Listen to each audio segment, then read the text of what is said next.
This video was made possible by the generous support of my patrons. If you would like to join them in helping grow this channel, you can do so at the links in the description below.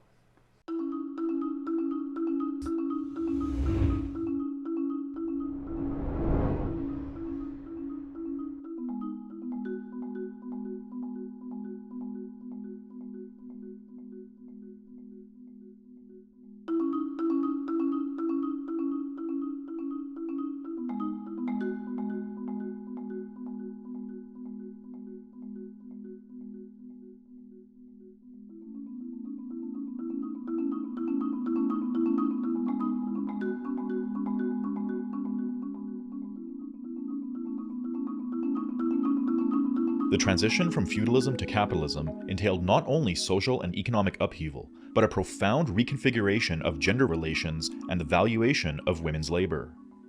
As women's bodies became viewed as public goods, their labor too was recast, not as socially necessary work, but as a natural resource freely available for extraction, marking a profound ideological shift in capitalism's devaluation of reproductive and domestic labor. Under the feudal system, women were relatively equal to men in economic and social terms.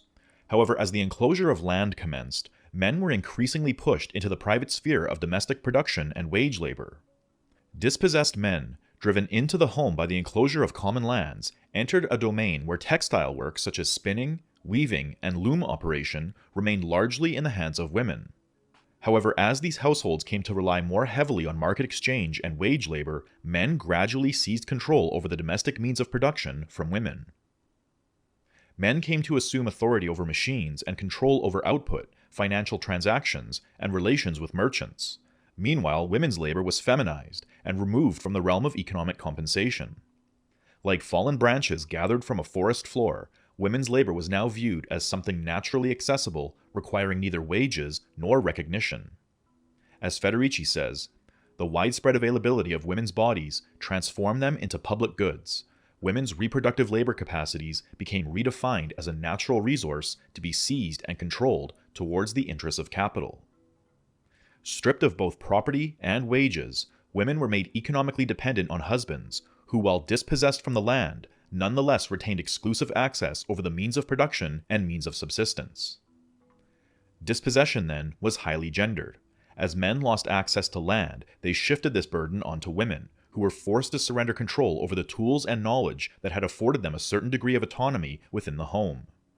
What had once been a cooperative and relatively equitable domestic economy was transformed into a patriarchal structure.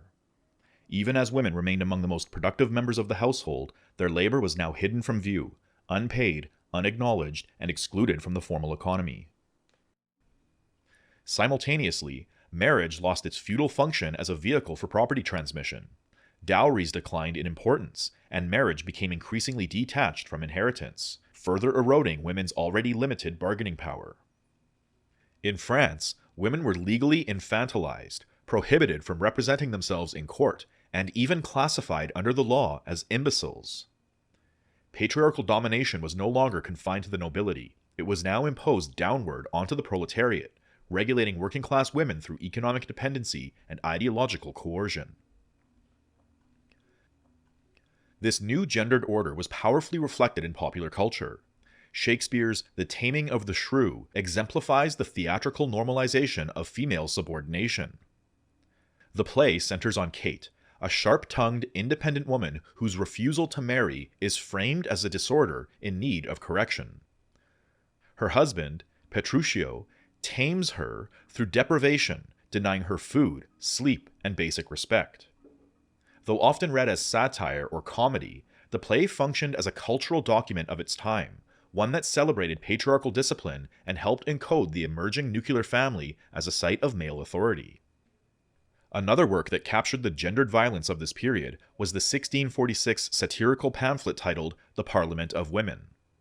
The pamphlet, written during the English Civil War, imagines a world turned upside down, where women have seized political power and have enacted laws that allow them to domineer over their husbands, turning them all into cuckolds. As Federici notes, the punishment of female insubordination to patriarchal authority was called for and celebrated in countless misogynist plays and tracts. These attacks on women captured a cultural restructuring that was part of a broader overall political strategy. The early modern state actively enlisted men to enforce patriarchal control within the home, just as it deployed the military and legal force to subjugate colonized populations abroad. Proletarian women, like colonial subjects, were cast as irrational, emotional, and in need of masculine governance. Public punishment became a tool of ideological terror. Women who transgressed gender norms were labeled as scolds, widows, or prostitutes, and were subject to cruel and theatrical rituals of humiliation. Scolds were fitted with iron muzzles and paraded through towns, while prostitutes were whipped or dunked in cages in mock drownings.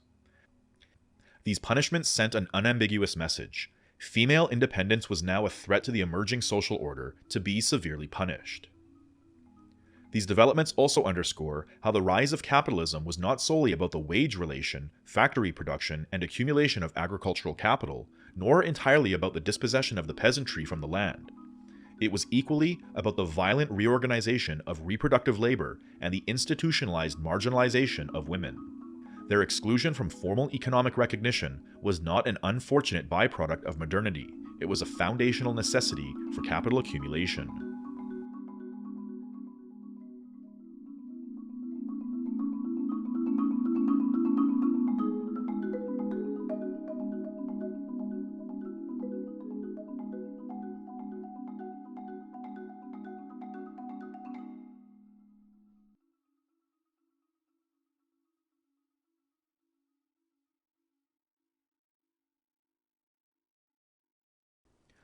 Women were not only expropriated from the land, stripped of control over the means of production, and robbed of autonomy over reproduction, they were also ideologically disciplined into viewing their sexuality solely through the lens of procreation.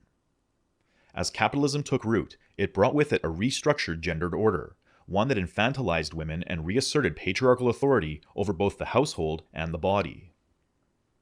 Public life became increasingly gendered, with women's presence in shared spaces highly policed and restricted. In parts of England, for instance, women were discouraged from sitting on their doorsteps or even looking out of their front windows, which were now seen as potentially subversive or immodest behaviors. Women's mobility, speech, and visibility were increasingly curtailed, and any deviation from passive domesticity became suspect. Autonomy, whether intellectual, sexual, or social, was redefined as deviance. Communal female spaces such as herbal gardens, spinning rooms, kitchens, or forest clearings became cast under suspicion. In the absence of male supervision, authorities feared that such gatherings of women could foster not just conversation and gossip, but conspiracy. The witch embodied the threat of women left to themselves, autonomous, organized, and potentially revolutionary. Women who challenged the emerging mechanistic and patriarchal understanding of the body, or who refused to be reduced to mere reproductive vessels, were not just ridiculed, but accused of heresy. And central to these accusations was a newly constructed political mythology surrounding the infamous pact between the witch and the devil. Historically, the devil had sometimes been portrayed as cunning, but servile, and even industrious.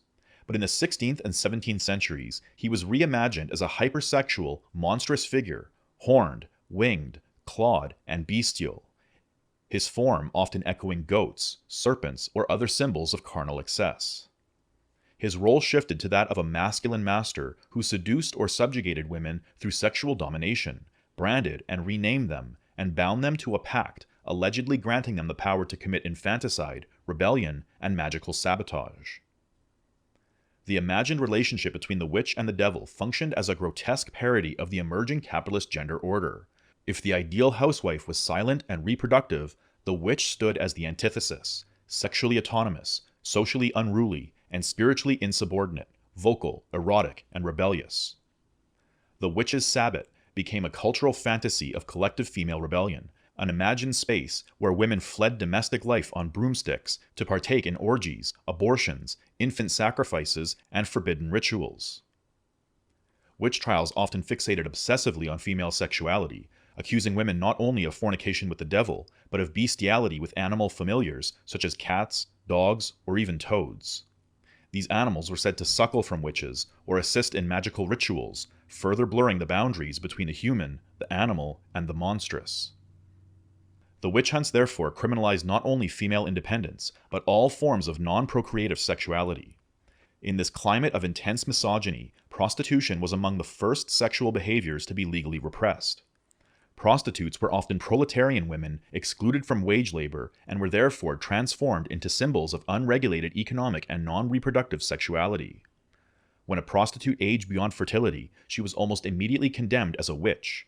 As the saying went, a prostitute when young, a witch when old. Soon after, other non-procreative forms of sexual expression were similarly condemned. Homosexuality, extramarital sex, interclass or intergenerational relationships, sodomy, oral sex, or various non-penetrative acts, and even public festivals with erotic or carnivalesque elements were surveilled, outlawed, or violently suppressed. Sexual conduct was increasingly regulated into the early modern period as adultery became a capital offense, prostitution and illegitimacy were criminalized, and infanticide was met with public executions. Within the emerging capitalist order, sexuality was bifurcated. On the one side stood reproductive sexuality, channeled through the patriarchal family and regulated by the state and church. On the other stood deviant sexuality, everything not geared towards labor reproduction, now framed as dangerous, criminal, and in need of repression. Women's bodies therefore became contested terrains, expropriated like land, regulated like workshops, and punished like criminals whenever they exceeded their assigned reproductive function. During the rise of capitalism, the control of female sexuality was not incidental, but foundational to the construction of a laboring class, the consolidation of patriarchal power, and the suppression of alternative forms of social life. As one historian put it, female sexuality was transformed into work.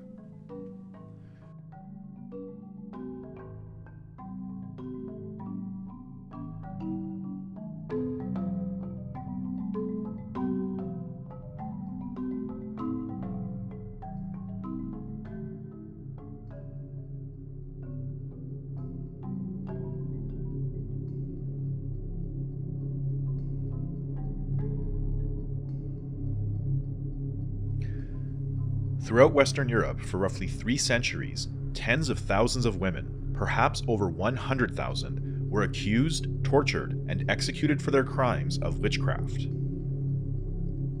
Today, witch hunts continue in parts of the world undergoing similar transitions through so-called primitive accumulation. Yet the European witch hunts, and witch hunts in general, remain one of the most misunderstood and under-theorized aspects of the capitalist system. As Federici says, the witch hunt rarely appears in the history of the proletariat. That the victims in Europe were mostly peasant women may account for the historian's past indifference towards this genocide, an indifference that has bordered on complicity. While records of the victims' voices may not exist, most historical interpretations, authored predominantly by male scholars, have either dismissed the witch hunts as an episode of feudal superstition, a bout of mass hysteria, or have accepted the premise that the accused must have violated some kind of established social norm. As Mary Daly pointed out in 1978, much of this literature has been written from a woman executing viewpoint, portraying the victims as social failures or deviant misfits. But when placed within the broader context of the early modern economic and political transformation, the witch hunt emerges as something far more significant. As Federici puts it, the witch hunt was one of the most important events in the development of capitalist society, and the formation of the modern proletariat.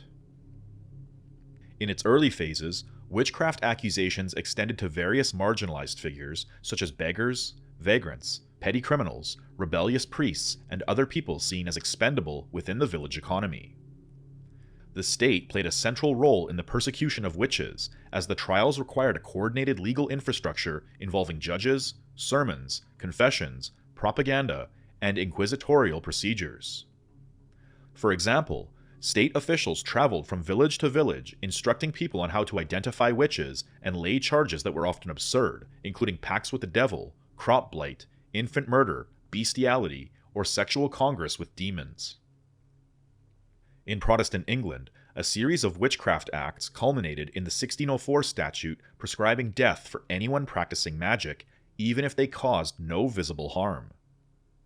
In Scotland, Churches were fitted with anonymous drop boxes so community members could report suspicions, while ministers were tasked with interrogating congregates under oath. Although men were initially among those accused, by the 16th century witchcraft had become synonymous with women, particularly those whose roles and knowledge disrupted the emerging capitalist social order. The archetypal witch was an elderly woman, midwife, healer, widow, or unmarried woman, or other figures who retained forms of social authority, reproductive expertise, or economic independence outside the patriarchal family. Men became excused from practices of witchcraft when it was redefined explicitly in reproductive terms. The Catholic and Protestant courts both accused witches of obstructing conception, performing abortions, and destroying the offspring of women.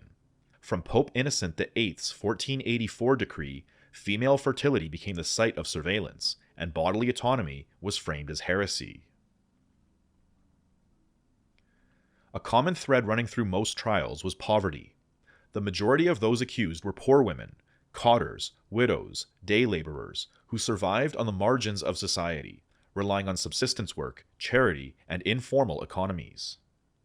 Their crimes often reflected routine acts of survival, requesting bread, yeast, pears, or milk. Margaret Harkin, executed in 1585, was blamed for everything from livestock deaths to crop failure, all because she had asked neighbors for basic household goods. But these accusations were not random. They reflected the mounting class tensions of collapsing feudal economies and the expanding capitalist markets. As Robert Brenner notes, the price revolution shifted the balance of power between lords and peasants. Landlords gained from the rising rents, while peasants were crushed between stagnant wages and rising food prices. The geography of witch hunting further reveals its class character. Essex, England, for example, where enclosures had forcibly removed thousands from the commons, we see the highest number of witch trials in Europe.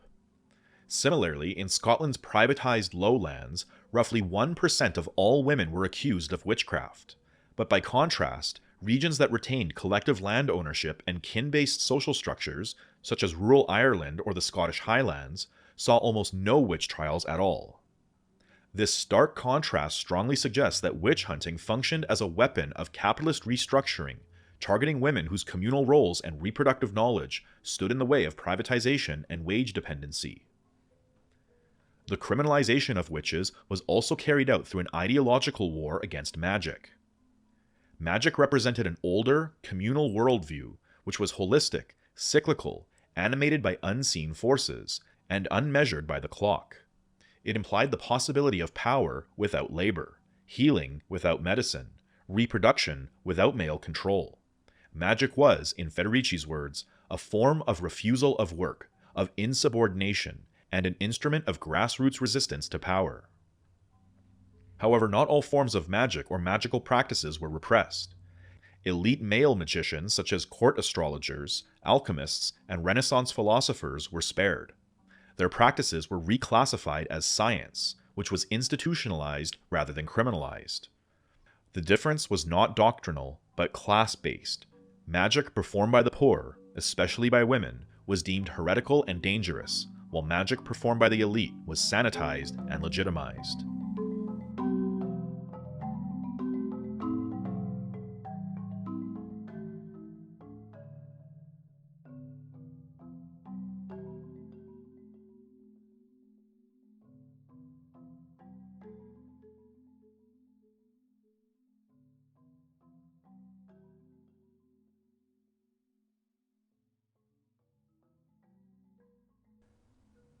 The newly invented printing press played a vital role in fomenting mass psychosis, spreading propaganda through pamphlets and often grotesque illustrations and engravings.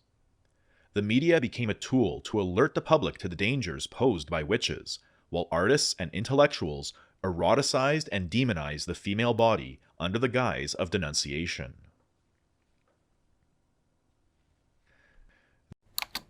Depictions of landless peasants through this era became more and more common. Here we have a woman selling rags with a vagabond presumably soliciting her for charity. Landless vagabonds often preferred a life of beggary and thievery to a life of servitude in the wage labor system.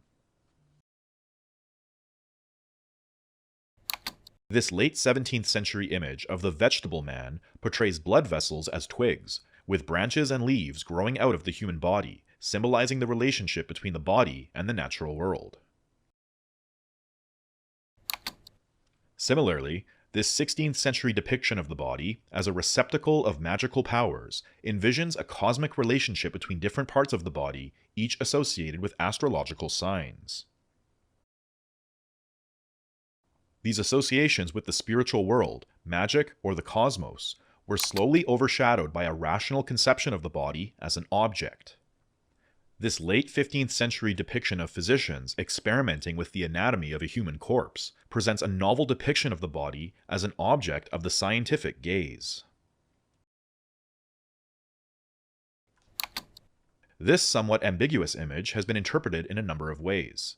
A peasant sits atop a collection of items from the daily life of the peasantry. The scarcity of items might point towards the impoverishment of the peasantry. And furthermore, the blade sticking into the back of the peasant appears to symbolize an act of betrayal or misfortune, perhaps a reference to the enclosures. Around the same period, we also begin to see more mechanical conceptions of the body, as illustrated in this representation of a peasant body as nothing more than means of production, composed entirely of agricultural implements. As this logic extended to women's bodies, and sexuality became more strictly regulated, demonizations of deviant sexualities became more prominent as well. As many peasant women were dispossessed from their land, they turned to prostitution as a means of survival.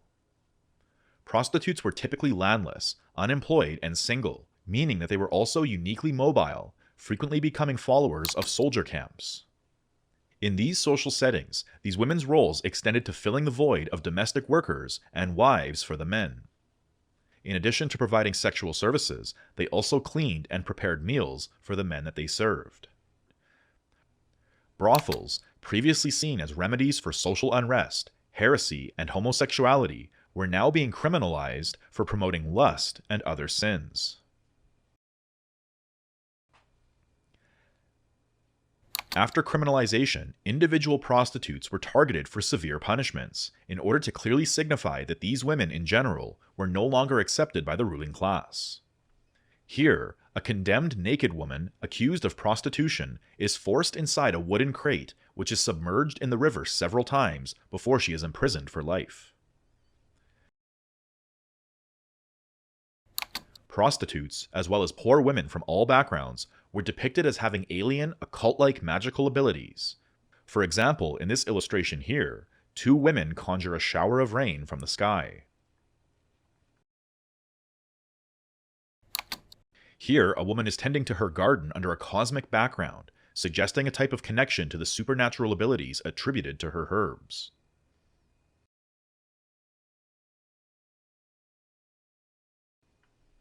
This 16th century French print was perhaps one of the earliest depictions of witches using brooms, a symbol of domestic labor, to fly away to their witch sabbat. Hans Boldung Green produced a series of illustrations of the Sabbat as a political association of witches characterized by sex and magic.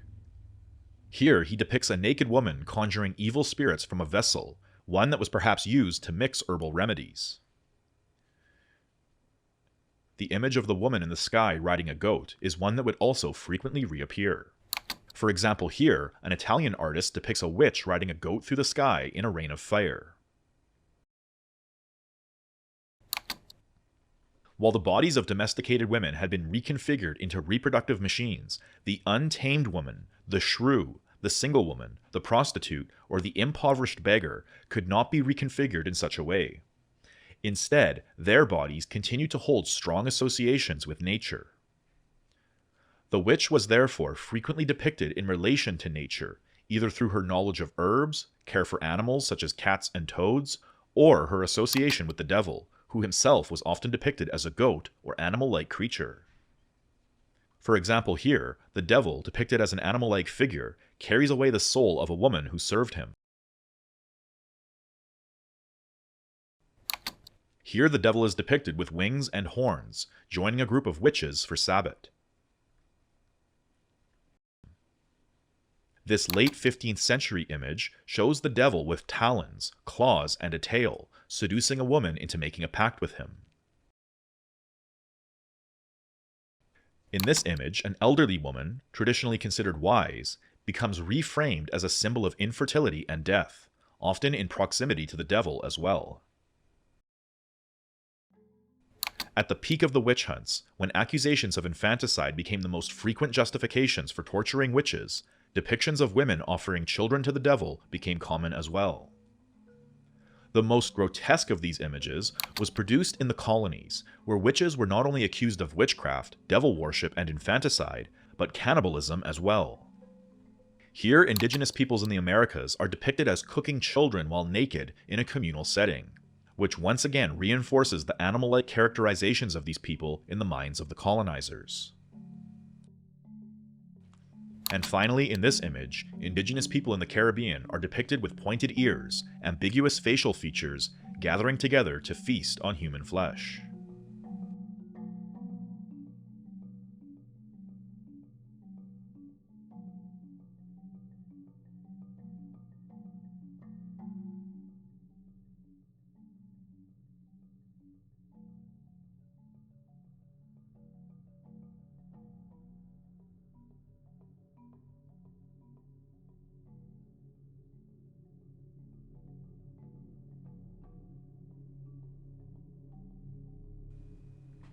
The witch hunts were not a chaotic outbreak of medieval superstition or mass hysteria, but a calculated campaign of gendered and class repression. As Federici argues, they were the equivalent for women of the enclosures of the commons, a violent strategy for restructuring proletarian life through the expropriation of women from their bodies, labor, and social authority. Far from being peripheral to the rise of capitalism, the persecution of so-called witches played a foundational role in disciplining women into emerging regimes of capitalist production and reproduction. The victims of the witch hunts were not executed merely for challenging religious orthodoxy or practicing folk magic. Their crimes, rooted in healing, midwifery, reproductive autonomy, and social independence, represented deeper forms of resistance to the rationalization of nature, labor, and the body under capitalist transformation. The witch became a symbol of defiance against the commodification of life and the destruction of communal knowledge. Public torture and execution were never simply punitive, they were performative acts of domination. These spectacles of state violence were designed to instill fear, suppress resistance, and normalize the ideological subordination of women across Europe. They functioned as political theater, broadcasting the cost of disobedience and reinforcing the patriarchal order at the heart of early capitalism. Capitalist development required more than new markets, property relations, or industrial technologies. It demanded a redefinition of the human body and its social function. This transformation unfolded across religion, philosophy, science, and law, culminating in the regulation, objectification, and violent discipline of women's bodies. In the early modern period, sexual regulation deeply intensified. Adultery became a capital offense, prostitution and illegitimacy were criminalized, and infanticide was met with public executions. Women's sexuality was confined strictly to procreative, patriarchal marriage, monitored by the church and the state. Even Enlightenment thinkers, despite their claims to reason and liberty, were often complicit in this war against women. Jean Bodin, a foundational figure in modern political theory, advocated burning witches alive, mutilating their bodies, and even executing their children. Even some skeptics, such as Thomas Hobbes, supported the persecution of witches not out of religious fervor, but as a necessary mechanism of social control and political stability. Proletarian men were not passive observers either. Many were drawn into the ideological apparatus of the witch hunt, indoctrinated to believe in the grotesque sexual myths that witches could steal male genitals and hide them in birds' nests, or magically render men impotent. Some proletarian men became professional witch hunters, while others used accusations to dispose of unwanted wives, rivals, or economically burdensome women. These campaigns sowed division within the working class and deepened the fracturing of class solidarity along gendered lines. The treatment of accused women was deliberately dehumanizing. Their heads were shaved, their bodies were pierced and pricked in search of the mythical witch's mark. Many were sexually violated during interrogation, often in the presence of their children or neighbors, while their daughters were often whipped beside them in order to coerce confessions. Torture was routine. Thumbscrews, iron weights, and the rack dislocated limbs and shattered resistance, while sleep deprivation, starvation, and psychological torment were used to induce delirium. Under such duress, women were forced to confess to fantastical crimes in lurid, often pornographic detail, transforming confession into a grotesque theatrical ritual.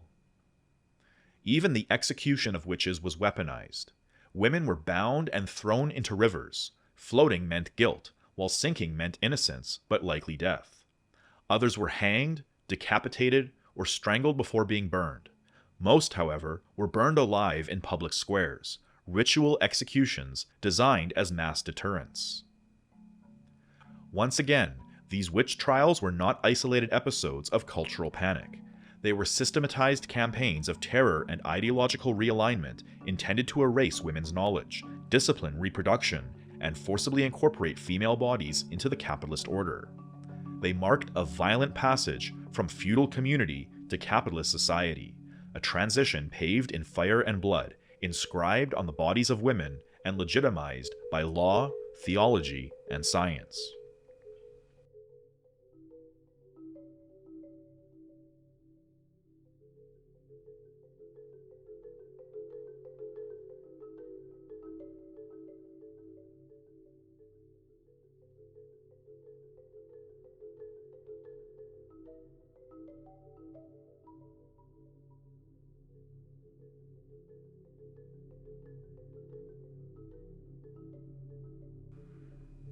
The witch hunts that ravaged early modern Europe were not isolated episodes of mass hysteria or superstition, but were deeply entangled within the rise of global capitalism and the onset of European colonialism.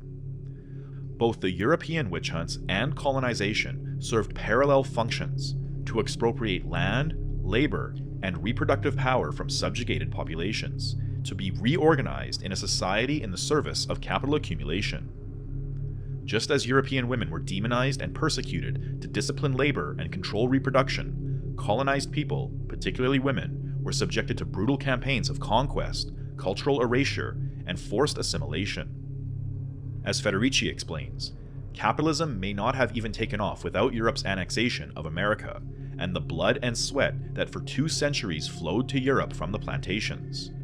The global assembly line linked enslaved and waged workers in a system that prefigured capitalism's present use of Asian, African, and Latin American workers. Waged work, rather than providing an alternative to slavery, was made to depend on it for its existence. In many South American and African societies, women held significant social, spiritual, and economic authority as landlords, clan leaders, healers, and midwives. These matrilineal and communal systems of social reproduction directly challenged the patriarchal, individualistic, and capitalist values imposed by European colonizers. Consequently, colonizers adopted similar tactics to those used in the European witch hunts, targeting female figures of authority, particularly spiritual leaders and healers, as witches, heretics, or devil worshippers. The discourse of witchcraft merged seamlessly with race and conquest. By the 17th century, the devil himself was racialized, depicted as black, grotesquely hypersexualized, and marked as subhuman. He was said to possess 2 penises, as sex with the devil supposedly branded both witches and racialized others as spiritually and biologically inferior. Accusations of bestiality and child sacrifice, originally central to European witch lore, were now extended to indigenous populations and enslaved Africans, legitimating their dehumanization and exploitation. As Federici notes, the witch and the colonized other were parallel constructions, cast outside of reason, law, and the wage, who became the foundations for capitalist labor regimes. This demonization naturalized colonized people's exclusion from civil society and justified their violent subjugation. Across the Americas, colonial authorities mirrored European witch hunting practices by launching terror campaigns against traditional spiritual resistance. Indigenous customs such as polygamy, menstruation rituals, same-sex relationships, and healing rituals were redefined as demonic, and the women who practiced these traditions or lived outside of male-dominated households or even refused to submit to Christian patriarchy were labeled witches and often executed. Drawing on Karen Spalding's research, Federici describes these colonial campaigns as didactic theater pieces intended to intimidate the population, to create a space of death where potential rebels would be so paralyzed with fear that they would accept anything. Nowhere was reproductive control more literal and violent than in the transatlantic slave economy. Enslaved women were not only valued as laborers, but also as breeders, machines for producing the next generation of enslaved workers. Rape, forced childbirth, and the commodification of children were institutionalized practices that underpin the slave economy, especially after the abolition of the international slave trade. Federici explains that in these societies, the body came to the foreground of social policies because it appeared not only as a beast inert to the stimuli of work, but also as a container of labor power, a means of production, a primary work machine. It was not sufficient to decide that in itself the body had no value. The body had to die so that labor power could live.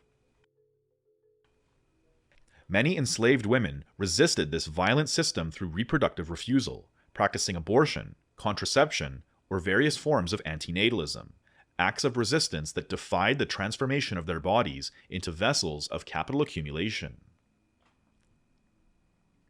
But the witch hunts and colonial genocides shared far more than violence. They shared a rational, calculated logic.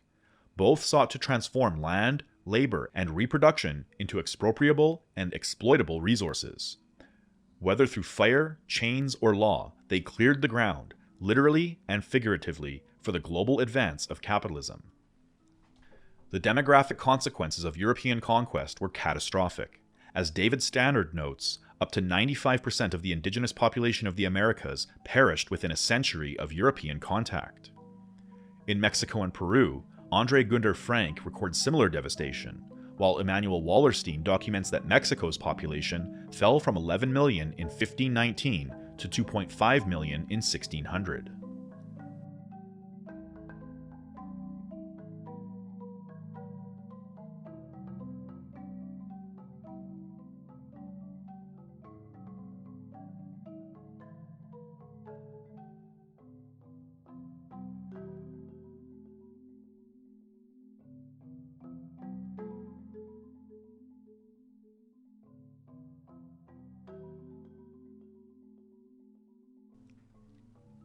The European witch hunt unfolded during a critical phase in the transition from feudalism to capitalism, a period marked by the erosion of customary rights, the dissolution of subsistence economies, and the expansion of rural capitalism.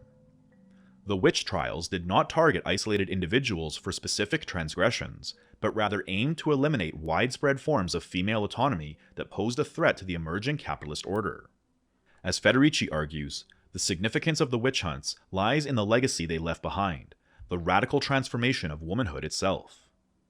The bourgeois ideals of womanhood and domesticity were forged in the torture chambers and on the stakes on which the witches perished. In wake of this terror, a new ideal of femininity was invented: obedient, chaste, industrious, silent, and subservient. Any deviation from this model, especially by those asserting female sexuality, autonomy, or knowledge, was punished through stigma as well as legal and physical violence. By the end of the 17th century, the witch hunt began to wane, not because of a newfound rationalism, but because it had already accomplished its function. The bourgeois state had consolidated its power, centralized judicial authority, and no longer required the supernatural to enforce social discipline. Once women's reproduction and sexuality were regulated through law, medicine, and patriarchal marriage, the spectacle of public executions was no longer necessary. Some elites, in fact, began to fear the chaos unleashed by the witch trials themselves. In many regions, accusations spiraled beyond control. Servants accused masters, children accused parents, and suspicions began to creep into elite households. One French parliamentarian warned that such trials had become a dangerous political tool, declaring that such condemnations have been used to do harm. In response, witchcraft was gradually excised from legal codes. Judicial reforms in Enlightenment-era France, for example, omitted all mention of witchcraft, shifting focus onto modern crimes such as theft, assault, and poisoning. The state no longer needed witch burning to maintain order, as bureaucratic and medical institutions now came in to assume those roles. Though the legal persecution of witches declined, folk traditions and magical practices persisted, especially among the poor and rural women. But these practices were no longer seen as political or spiritual threats, now recoded as irrational superstitions, delusions, or residues of feudal ignorance. By the 18th century, the ruling class had successfully rewritten the history of the witch hunts. What had been a campaign of organized state violence was reinterpreted as a shameful episode of mass delusion and hysteria. This purposeful forgetting served a political function in reshaping the collective memory of the witch hunts by allowing elites to distance themselves from the terror that had helped secure their power.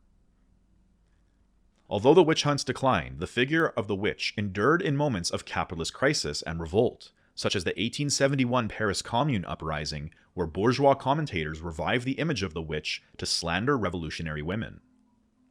Long after the flames were extinguished, the witch continued to function as a symbolic vessel for elite anxieties about female power, labor, and rebellion.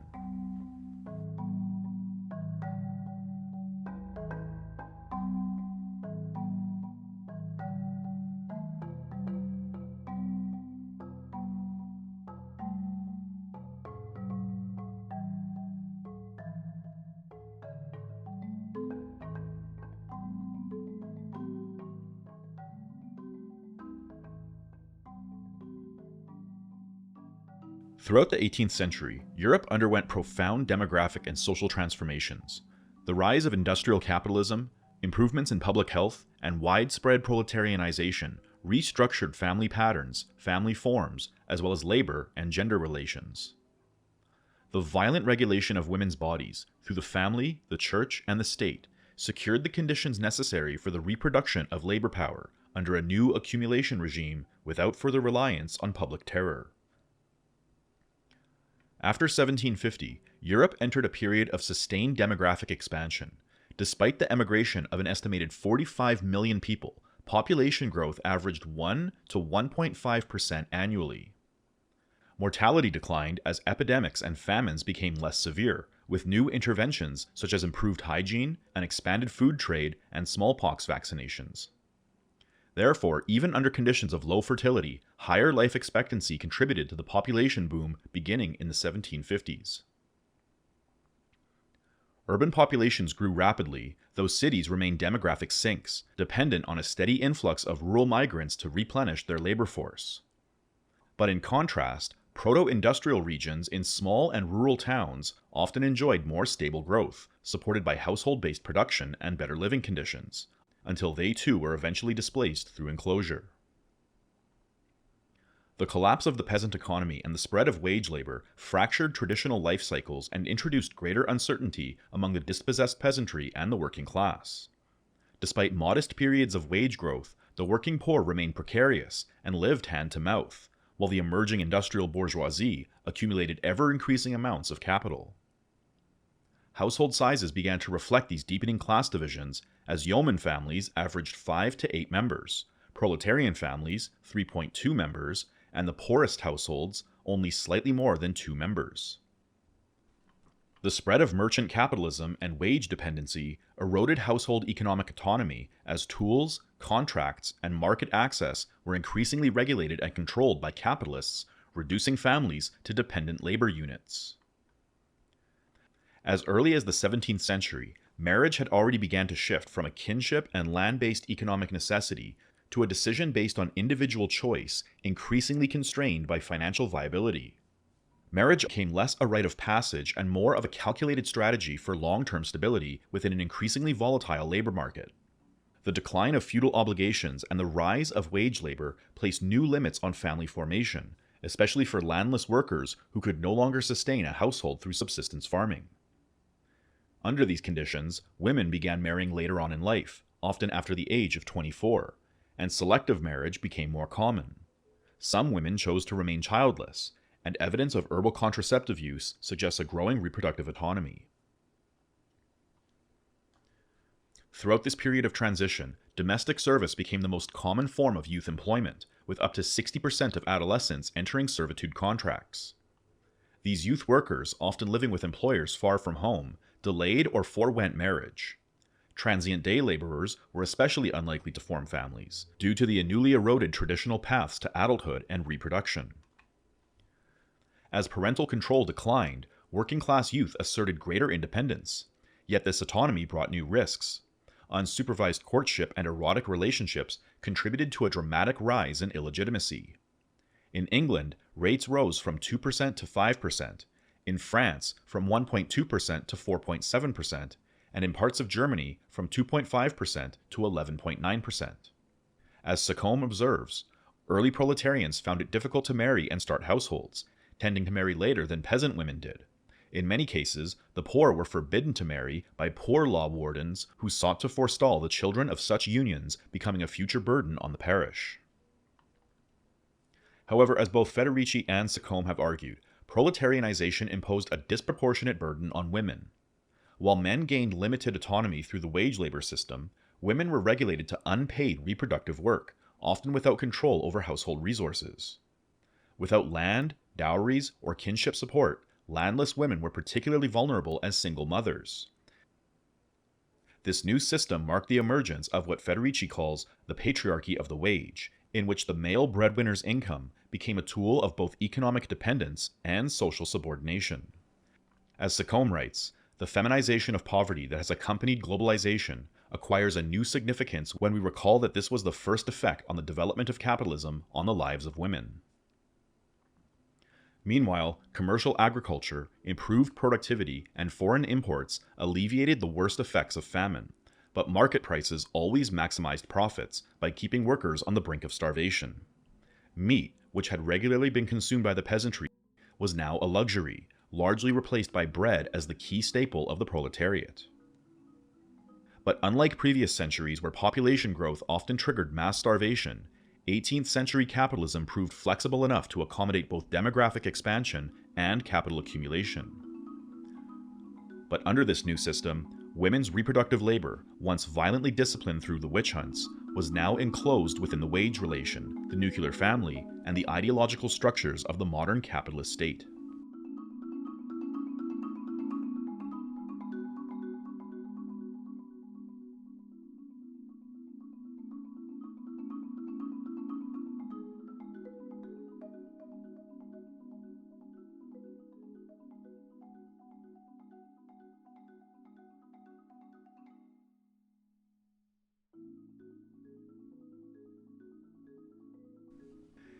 History is not merely the chronicle of kings, constitutions, and revolutions.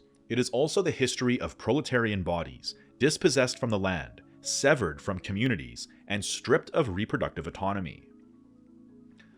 From the enclosure of the commons, to the witch hunts, to the transatlantic slave trade, to the colonization of indigenous territories, capitalism has always relied on a violent, gendered logic of primitive accumulation.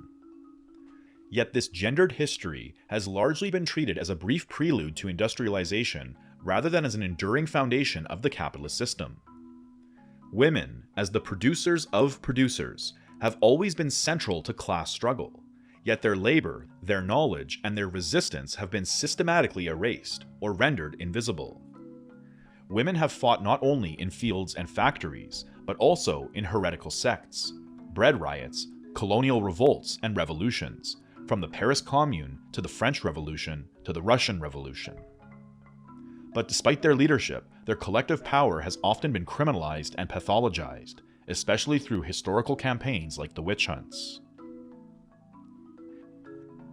The massive war on women, known as the Great European Witch Hunt, was not an anomaly, but a foundational element of capitalist development. It continues to endure wherever land is privatized, where subsistence economies are criminalized, and where indigenous sovereignty is dismantled in the name of profit. It lives on in the global devaluation of reproductive labor, in the invisibility of care work, and in the systematic subjugation of women under a capitalist order that treats their bodies as reproductive machinery. We must also dismantle the ideologies that have justified the suppression. We must reject and expose the Freudian psychiatry that has pathologized women as frigid and sexually deprived housewives, rather than recognizing women's resistance to the boredom and captivity of domestic life. It is also imperative to challenge Malthusian population theories that blame the poor for bearing children, rather than directing critique towards the political systems that have defined women as reproductive machines under an economic system that consistently produces widespread poverty. As Secombe warns, ever since Marx denounced Malthus, the analytical impact of discounting the ramified effects of population dynamics in studying societies has been disastrous for historical materialism. By omitting the production of labor power from the conception of modes of production, mainstream Marxism has ignored women's core contribution to the production of life. What is needed is a Marxist theory of primitive accumulation that centers women's labor, women's bodies, and the family, not as peripheral concerns, but as the very foundation of capitalist reproduction. A truly dialectical materialist theory that accounts for the totality of social relations and institutions must include an analysis not only of the factory, but of the household, the clinic, the church, the justice system, and the experiences of everyday life. It must recognize the foundational truth that the family is not merely a cultural construct, but a site of economic production and political struggle. In every phase of capitalism, women have played leading roles in the resistance, and to reclaim this history is not simply to honor those who were burned, silenced, or exiled. It is to equip ourselves for the struggles ahead against the forces targeting proletarian men and women through different tactics, but in a unified strategy of exploitation.